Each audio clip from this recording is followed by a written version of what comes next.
श्री कृष्णाय नमः। नमस्कार, स्वागत है आप सभी का मेरे HS भारद्वाज यूट्यूब चैनल पर। आज मैं आपको बैसाख मास के 21वें अध्याय की कथा सुना रहा हूँ, जिसमें मतंग ऋषि के पुत्रों की बड़ी सुंदर कथा है। आप कथा को पूरा सुने। मुनि के ऐसे वचन सुनकर वह कहने लगे, यानी जैसे ही शेर और सिंह में आपस में भयंकर युद्ध हुआ और वह लड़ते लड़ते वहीं पर गिर गए, उन्होंने शरीर त्याग दिया और दिव्य शरीर धारण किया। जो ब्राह्मण व्याघ्र को कथा सुना रहे थे बैसाख मास की, उसके श्रवण मात्र से उन दोनों की मुक्ति हो गई। तभी ऋषि ने उनसे पूछा कि आप दोनों कौन हैं और किस पाप के कारण इस शरीर में आए, यानी ये देह आपको मिली, आपने ऐसा कौन सा पाप किया था, विस्तार से बताइए। मुनि के ऐसे वचन सुनकर वह कहने लगे कि मतंग ऋषि के दो पुत्र दलित और कौहल नाम के थे, जो साप दोष उनके ये नाम हुए। रूप यौवन से संपन्न, सब विद्याओं में निगुण मतंग ऋषि कहने लगे कि हे पुत्रों, इस बैसाख मास में प्रातः उठकर स्नान करो, मार्ग में प्याऊ लगवाओ और छाया करो, पंखे से मनुष्यों को हवा करो, शीतल जल दान करो और भगवान की सेवा करो, जिससे संसार के बंधनों से छूट जाओगे। इस प्रकार उन्होंने अनेकों प्रकार के वाक्यों से समझाया, परंतु हमारी दुर्बुद्धि में कुछ भी नहीं आया। पिता के वचनों को सुनकर मुझे दलित को अति क्रोध आया और कौहल मंदोत्मत हो गया।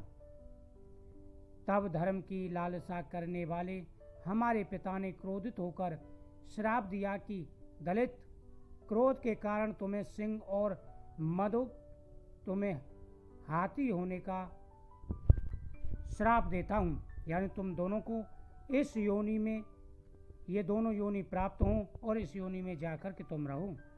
धर्म से विमुख पुत्र, कटु वचन वाली स्त्री तथा पापी को शीघ्र त्याग देना चाहिए, क्योंकि जो कोई लोभवश होकर इनको नहीं त्यागता वह 14 मनंतर तक नरक भोगता है। तब हम अत्यंत दुखी होकर साप निवृत्ति के लिए पिता से बारंबार प्रार्थना करने लगे, तो उन्होंने कहा कि तुम दोनों जब पशु योनि में एक दूसरे को मारने के लिए उगद होगे, तो उस समय व्याघ्र और शंख का बैसाख धर्म विषय संवाद तुम्हारे कानों में पड़ेगा, तब उसी समय तुम्हारी मुक्ति हो जाएगी। यहाँ पर आपका दिव्य संवाद सुना, जिसके प्रभाव से हम कृतज्ञ हुए। हे मुनिवर, हमारे पिता ने हमें श्राप दिया क्योंकि मैं क्रोधी था। उन्होंने मुझे सिंह होने का श्राप दिया और ये मेरा दूसरा भाई अवमानी था, अवमान में मद में चूर रहता था, इसलिए उन्होंने कहा कि तुम हाथी हो जाओ। जैसे ही हम दोनों को उन्होंने श्राप दिया, हम दोनों उनके चरणों पर गिर करे, उनके चरणों पर पड़कर उनसे प्रार्थना करने लगे।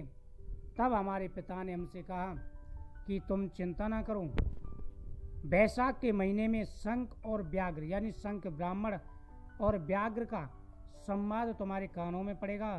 वह बैसाख की कथा व्याघ्र को सुनाएंगे, उस कथा का महत्व तुम्हारे कानों में पड़ेगा, जिससे तुम्हारा उद्धार हो जाएगा। हे ऋषिवर, हम वही मतंग ऋषि के दोनों पुत्र हैं जो इस योनि में भटक रहे थे। आज बड़े पुण्य के द्वारा हमारे बड़े पुण्य हैं, जो बैसाख मास की कथा का महत्व हमारे कानों में पड़ा और जिससे हमारी मुक्ति हो गई। इसके पश्चात वे दोनों मुनीश्वर को नमस्कार कर आज्ञा लेकर अपने पिता के पास चले गए। व्याघ्र भी यह कथा सुनकर अपने शस्त्र आदि फेंककर पुण्यात्मा ऋषि से कहने लगा, यानी ये जो घटना घट रही थी व्याघ्र देख रहा था और उसने सारी अस्त्र शस्त्र अपने फेंक दिए और ब्राह्मण के चरणों में गिर पड़ा।